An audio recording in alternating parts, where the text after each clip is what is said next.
Okay, so our friends over at Minkoff Water Restoration removed the mold. They sprayed and killed with Benefax so that we can come back here and work on the plumbing safely.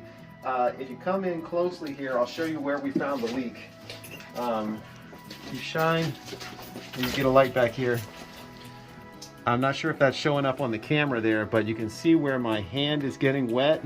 There's a little itsy bitsy tiny stream of water coming out this pipe, and it's been spraying back on this wall. I'll show on the screen the mold that it was causing, and what I'm gonna do temporarily, back up a sec, I've got a hose clamp and a small piece of rubber. This rubber I get from dishwasher hose clamps that you install for putting high-rise loops. It's great for patching pinholes. So what I'm gonna do, just put a little tiny piece of this rubber, and all we need to do is slide it over it. This will be a temporary patch until we can get the new copper in place. All right, so shine that light where the pinhole was.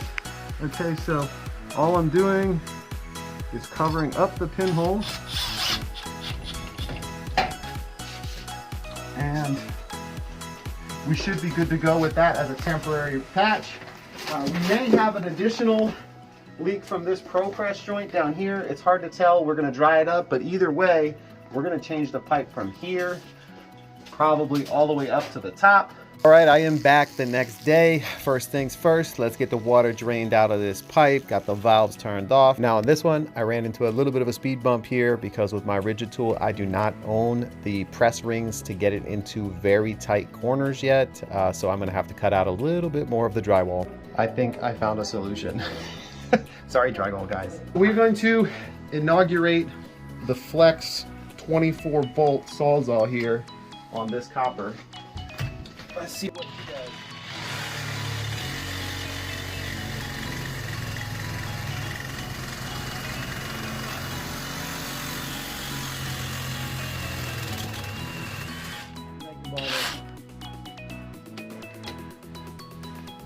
I'll support it here a little bit.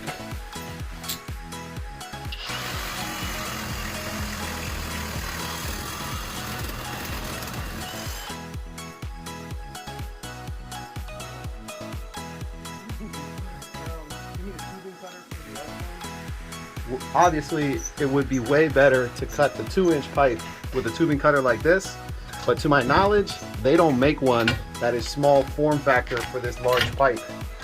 All right, let's see what we can. Get this out of here. Scrap metal. Now, we need to clean this pipe up and rebuild it. Let's see if I can use. So I've got this Ridgid cutter with the blade on it. I'm gonna use that to clean the inside of the pipe. And on the outside, I don't have a big reaming tool, so I'm just gonna have to use sandpaper.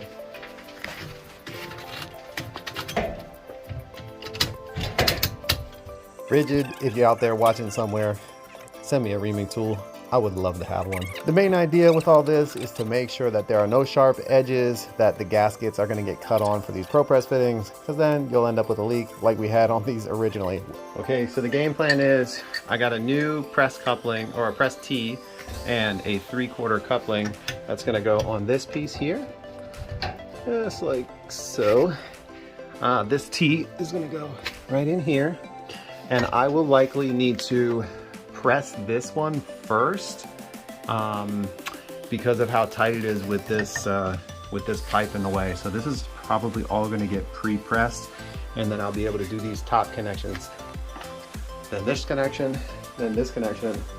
Be back after I measure and cut the pipe. So I went ahead and fitted my T on there, and my first cut is going to be a 15-inch pipe that's going to go in between these two pieces here. Okay, so that piece lined up exactly where I wanted it.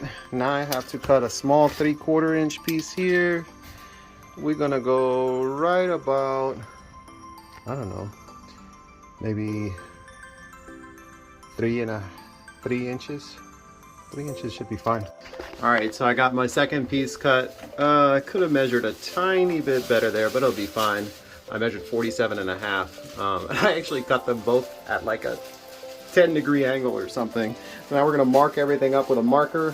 Go ahead and propress everything. So it's a good practice on these ones. Go ahead and mark your insertion depth. These ones are all stopped, so we don't have to worry about anything here, but just to be safe. I'm not gonna use a stop coupling here, but I'm gonna use a stop coupling to mark the proper insertion depth here and up here on this one. And this is gonna be the one that's actually gonna get my slip coupling. So I'm gonna mark it there. And that way I know when I put my slip coupling, I'm good to go. We've got all of our couplings in all the way to the bottom here. This one has got a stop coupling in here. It's fully inserted. We'll go ahead and mark it. This is all marked. This one is marked. This is our last slip coupling here. I'll slip it up. Get it right in between our two marks. And we should be good to go. All right, we're gonna be using the Ridgid. This is the 351 standard stick tool. Let's see here. Power on over here. I don't know if that's full battery or one battery, whatever that is, but let's go for it. Now, in my next videos coming up, I plan on cutting open the bad propress section to figure out what was wrong with it. My thought is that it was probably installed incorrectly because of the tight close quarters access. All right, we are all finished with the repair. The water is back on. If you're interested in any of the tools that I was using today, the flex tools, you can pick up at Lowe's. Ridgid, you can get from the link in my bio. If you have any questions or comments, let me know. If you would have done something differently, let me know.